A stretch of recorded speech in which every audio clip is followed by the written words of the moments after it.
Amigos, Lopes SP, Centro Técnico Mecânico, a maior referência em São Paulo. Você que está vendo esse vídeo, vamos falar de Tiguan? Você que tem uma Tiguan, até aquele barulho chato na direção. A direção tá mole, tá tudo perfeito, mas quando você liga o carro, você escuta aquele barulho aqui, ó. Temos vários veículos aqui, mas eu quero mostrar essa Tiguan para vocês. Vou tomar liberdade aqui.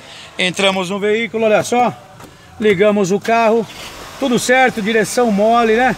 Só que quando você esterça até o final, você escuta um barulho, um estalo aqui nessa caixa, tá certo? Ó, quando você faz esse movimento, vou desligar o rádio, vou desligar o rádio aqui, você escuta um barulho no final do curso. O que eu quero dizer para você, amigão, que é possível gastar menos dinheiro para resolver esse barulho.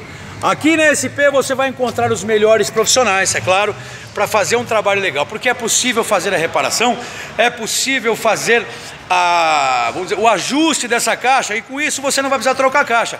E é muito importante que vocês saibam disso. Vocês que estão vendo esse vídeo, você que é de qualquer lugar aqui de São Paulo, quer trazer seu veículo para cá, quer fazer um trabalho legal, aqui na SP, dá uma olhadinha só. É uma grande oficina e você vai fazer um trabalho com muita qualidade, tá certo? Você que está vendo esse vídeo, só tenho a agradecer.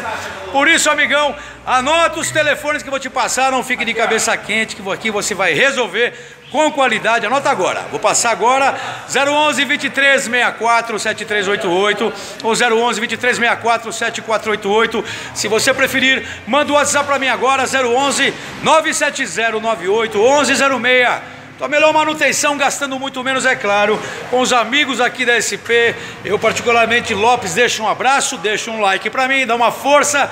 Tamo junto, vamos propagar, valeu!